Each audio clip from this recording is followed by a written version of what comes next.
Hello there, it's Tuesday, the 25th day of August. I'm your host, Adrian Atkinson. A special welcome to our viewers at home and abroad and anyone joining us for the very first time.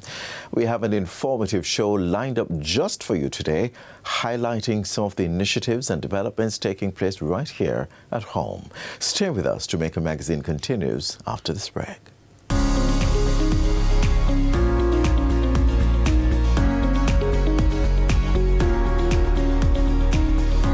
Protect our forests, protect our wetlands, protect our watersheds, because protecting the places where water comes from is protecting our future.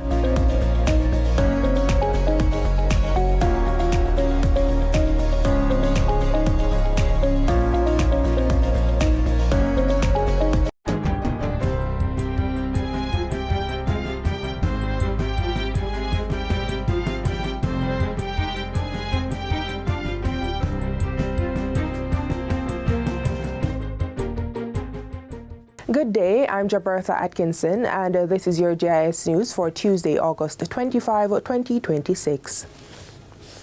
The Bank of Jamaica BOJ is projecting between 1% and 3% growth in real gross domestic product GDP for the 2026-2027 fiscal year as the economy continues to recover from the effects of Hurricane Melissa and also while navigating global financial uncertainty.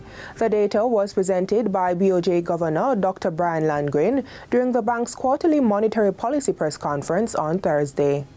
Growth is expected to remain within this range for the following 2 financial years before normalizing to 1% to 2% over the medium term.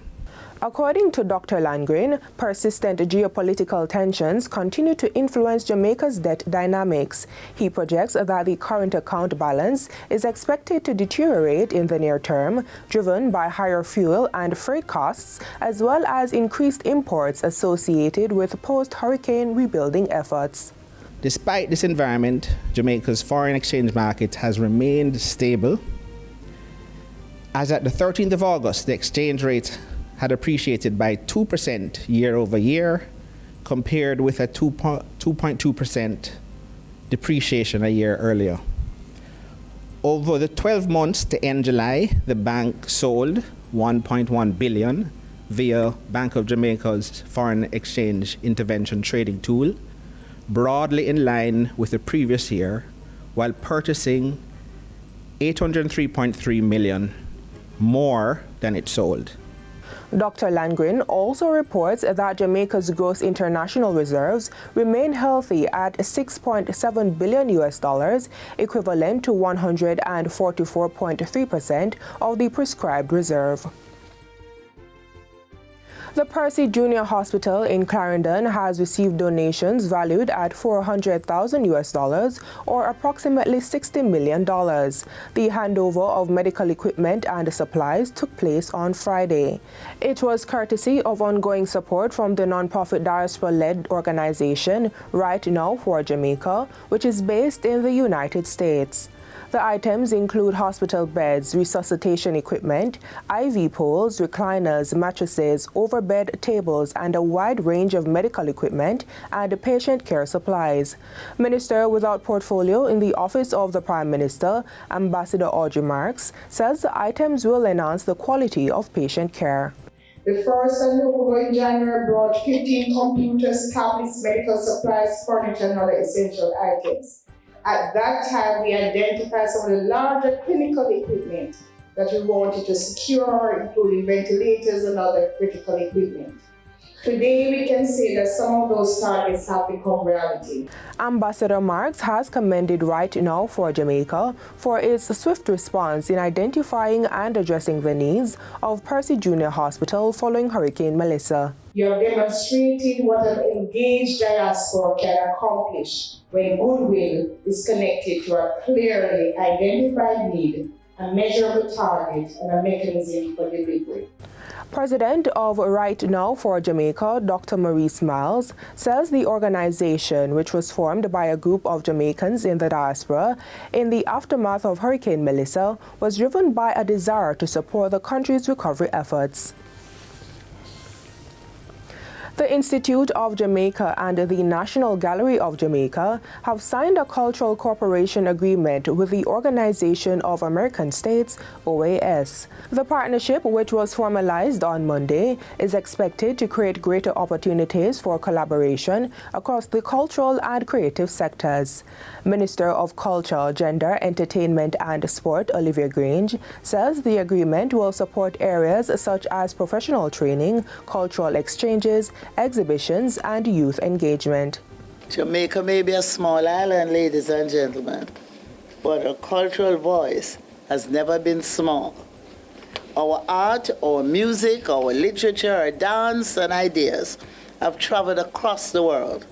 It is therefore fitting that our cultural institutions continue to build the partnerships necessary to strengthen Jamaica's place within the international cultural community. The partnership is also expected to complement the work of the soon-to-be established Jamaica Institute for Cultural Certification, which will serve current and future creatives. Jamaican art has a powerful story to tell, and partnerships such as this provide important opportunities for our artists and cultural professionals to engage the wider hemisphere, while also enabling Jamaican audiences to experience the creativity and perspectives of our neighbors.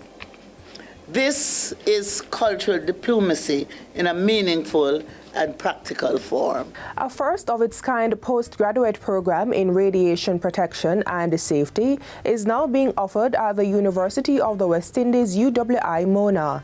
The program is geared at strengthening regional capacity to safely manage the growing use of ionizing radiation. Director General of the Hazardous Substances Regulatory Authority, Dr. Cliff Riley, says the course will also address a long-standing shortage of specialized training in the English-speaking Caribbean. When we started in 2017, 6 members of the HSRA staff had to study overseas to build those competencies, doing what we call a postgraduate education course, which is anchored by the International Atomic Energy Agency, with special focus on radiation protection and safety of radioactive sources.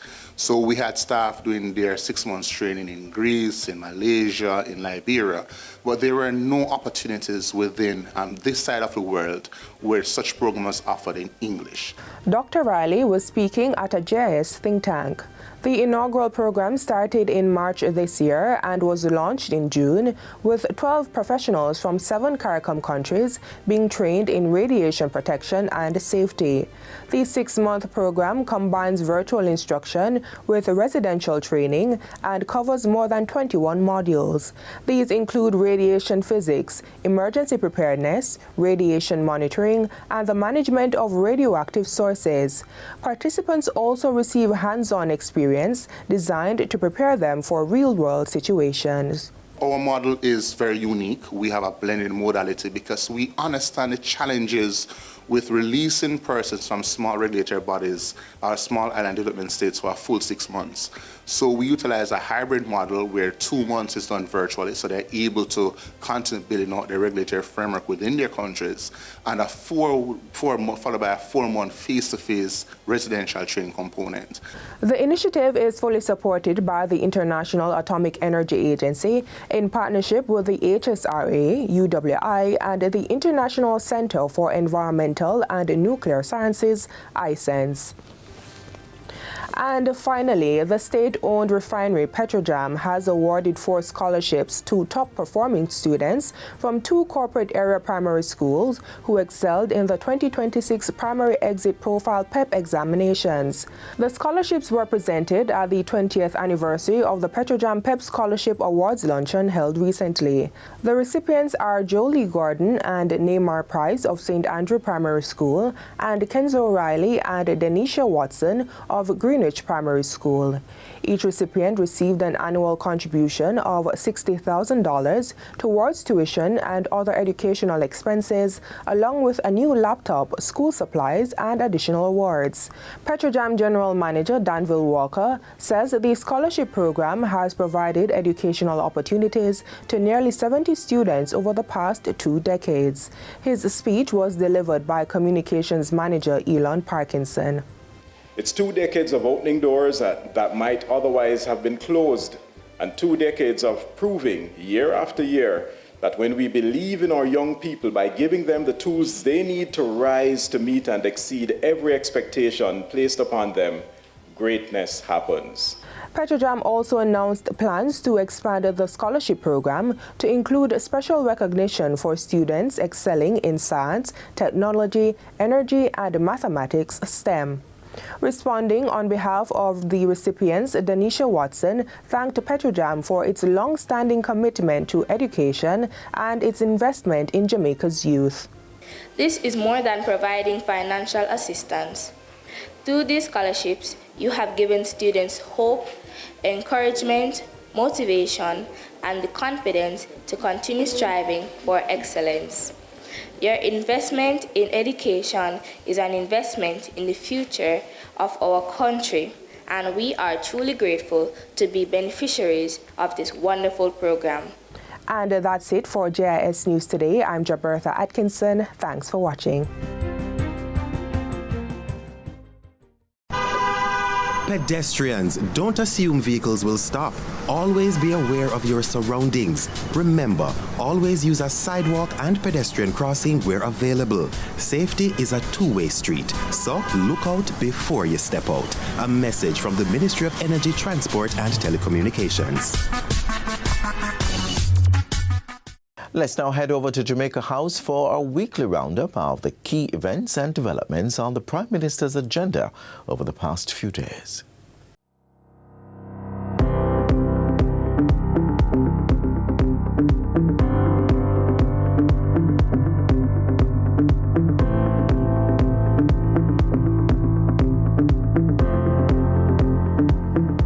We must develop this area, and we have started that development. That development is the 51-acre National Heroes Park and the surrounding areas, for which the last 5 years have been used for planning and engagement of stakeholders. Prime Minister Dr. Andrew Holness, along with members of the Urban Development Corporation UDC, stopped by the park on Wednesday and gave an update on the project. We have engaged in very in-depth, very detailed planning. And the phase that we are in now is the consultative phase, where we are actually now speaking with the community members. We are in negotiations with the people who own land. We are talking to people who are stakeholders who would be affected, who would be beneficiaries of the development. And so that phase is ongoing, and we are likely to wrap that up very soon. Yes. And then we will actually now go into the construction phase, where we actually turn the soil and lay the infrastructure. The project will include the Parliament building, the redevelopment of National Heroes Park, improved roads, sidewalks, and the public spaces across the area. It is not my intention to have the project start and not be completed. So agreed. I am tasking the UDC with executing this project, as you have done with several other projects. It's going to be a massive project which will stimulate development right across the corporate area. Just across the street from the National Heroes Park, Prime Minister Holness and Mrs. Juliet Holness visited Missionaries of the Poor locations. It was an opportunity to see the important role these facilities play in caring for the elderly, children, pregnant mothers, and other vulnerable Jamaicans. It's a critical service because the public service in this regard is not sufficient to deal with all the cases that are there. But you do provide these services from a religious point of view. Dr. Holness commended Missionaries for the Poor for providing years of dedicated service to communities across Jamaica. It is our great pleasure to be in your company and in the presence of this very great Jamaican, Father Richard Holong, someone who is iconic in Jamaica. I don't think many Jamaicans know that the Order of the Missionary of the Poor is an international order founded by Father Holong And it is in so many countries. You listed 14 them countries. in 14 countries. Yes. And you do this work in all of these countries as well. The visit to the Missionaries of the Poor is also part of a first-hand assessment of development to be undertaken in the Hero Circle vicinity. Members of the Urban Development Corporation, UDC, were also on site. The UDC generally is planning in the area for the development of the area. And so it was very important that we visit you, sit with you, discuss all the issues, and work out a general plan of redevelopment. And I'm happy to see the level of cooperation and forward thinking as to how we can ensure that these services are provided for more Jamaicans to access. And on a final note, like my last plug, we must go and see Father Holong and friends in early October. What's the name of it this year? Sugar cane. Sugar cane. And you're going to dance. You're saying that to just get people to come. And finally, Prime Minister Holness participated in the opening ceremony of the Alpha Mercy Historical Center on Tuesday. The museum displays transformative service, social development, and cultural contribution of the Sisters of Mercy of Jamaica. Dr. Holness highlighted the importance of heritage preservation in fostering national pride and identity, especially among young people. The opening of the Alpha Mercy Historical Center gives permanent expression to a remarkable legacy. It creates a place where Jamaicans, visitors, students, and scholars can encounter the story of Alpha and the Sisters of Mercy and better understand the enormous contribution they have made to the development of our society. The Alpha Mercy Historical Center was established partly through a $100 million investment from the Tourism Enhancement Fund. It features a media room with a historical enactment of the institution's founding, a collection of artifacts and documents, a gift shop, and a memorial wall honoring the sisters who dedicated their lives to service. We must take the preservation of our history seriously. Our historical buildings, institutions, documents, traditions, and stories are part of Jamaica's national wealth. Once lost, many of them cannot be recovered. Preserving them is therefore not an exercise in nostalgia. It is an investment in identity, education, and national confidence. And that's it for Jamaica House Weekly. Be sure to join us next time for more of the news stories coming out of the office of the Prime Minister.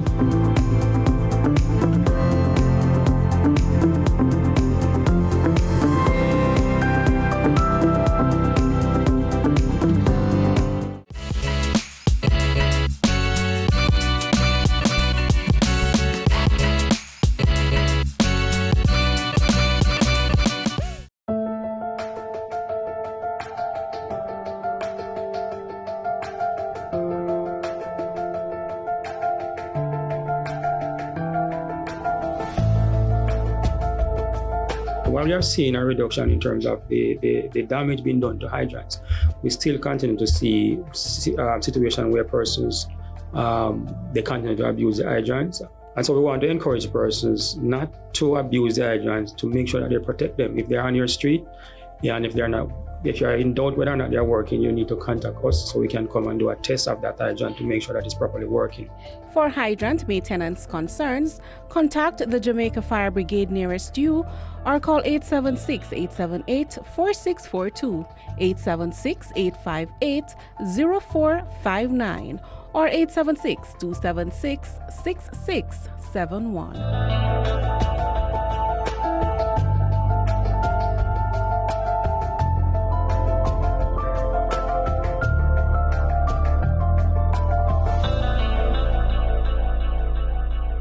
Seville continues to tell the story of Jamaica's African heritage. During a recent visit, Ghana's president unveiled the African Village, highlighting the enduring bond between Ghana and Jamaica. Let's take you back to the moment.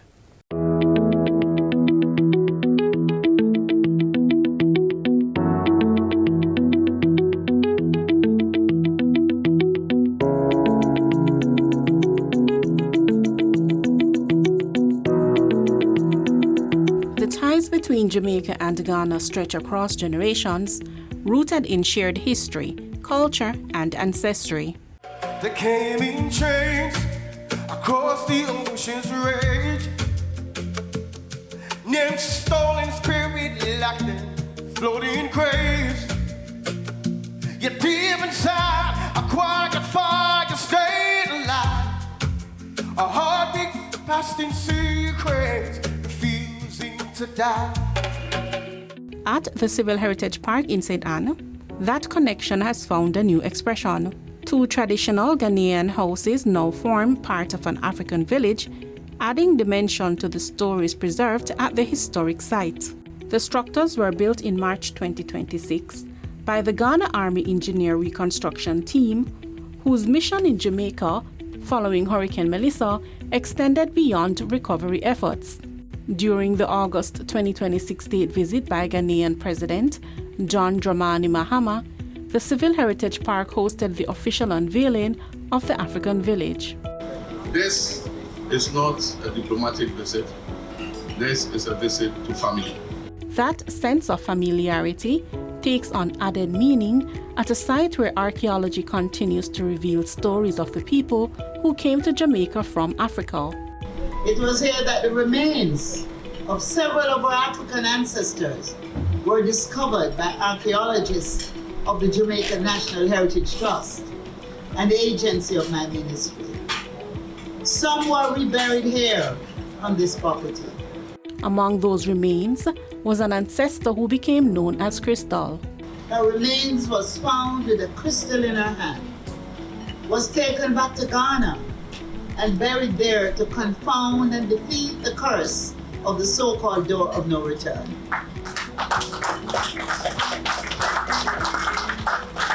We are forever grateful to the government and people of Ghana for agreeing to welcome back Crystal to her ancestral home. Her return to Ghana created a remarkable link between the two countries, one that is echoed in the African village at Seville. Today, these houses stand, Mr. President, on this property as a signal and reminder of the powerful contribution of our African roots and culture to our achievements as a people. The significance extends beyond the structure themselves. The village offers an opportunity to bring aspects of African heritage closer to the people who will carry that history forward. And this is the true significance of Ghana's gifts to us.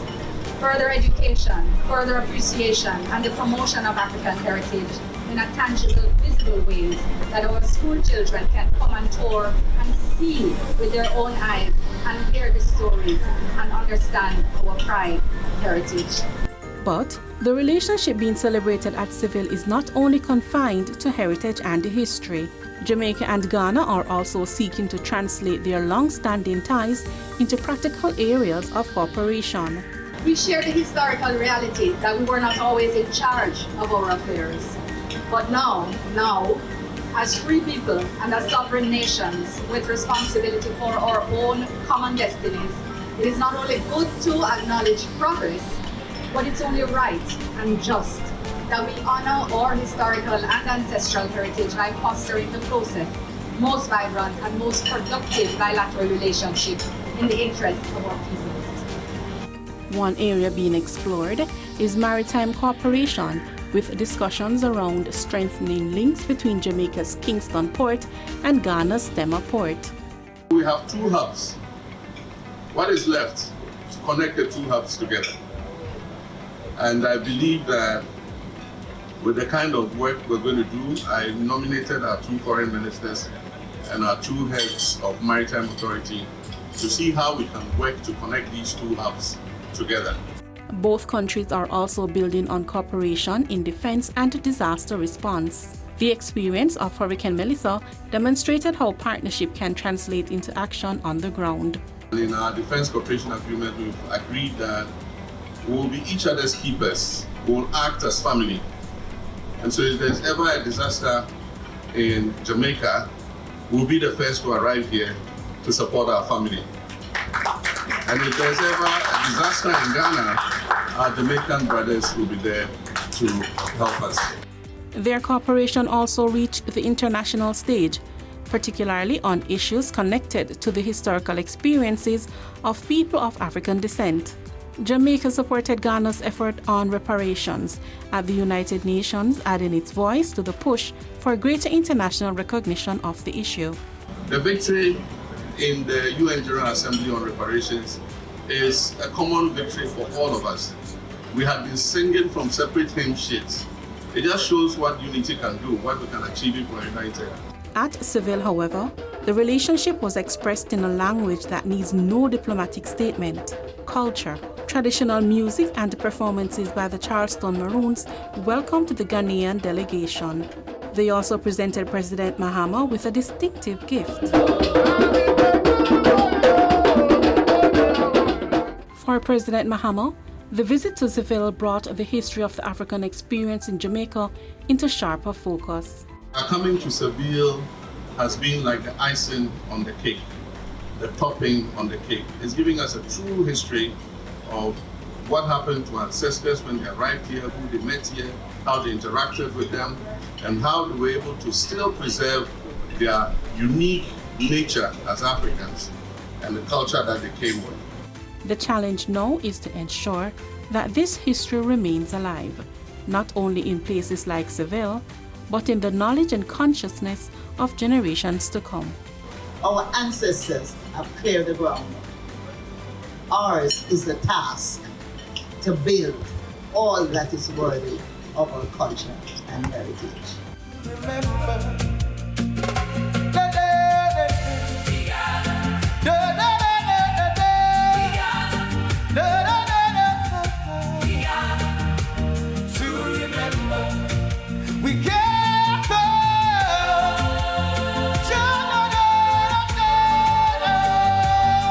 Build your skills, build your future. Heart NST Trust training is now free from level 1 through to 5. More skills, more opportunity. Your government is working for you. The time by the Office of the Prime Minister is...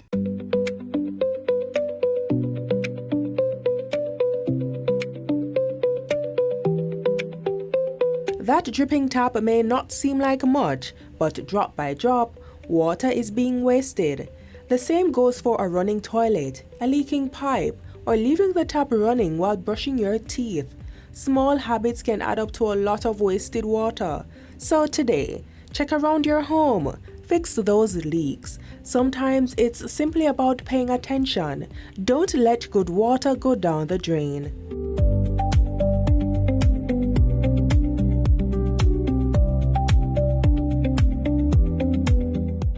And that's a wrap for today's edition of Jamaica Magazine. Remember to visit our website in the meantime at jis.gov.jm for more news you can use. On behalf of the entire production team, I'm Adrian Atkinson. Stay safe.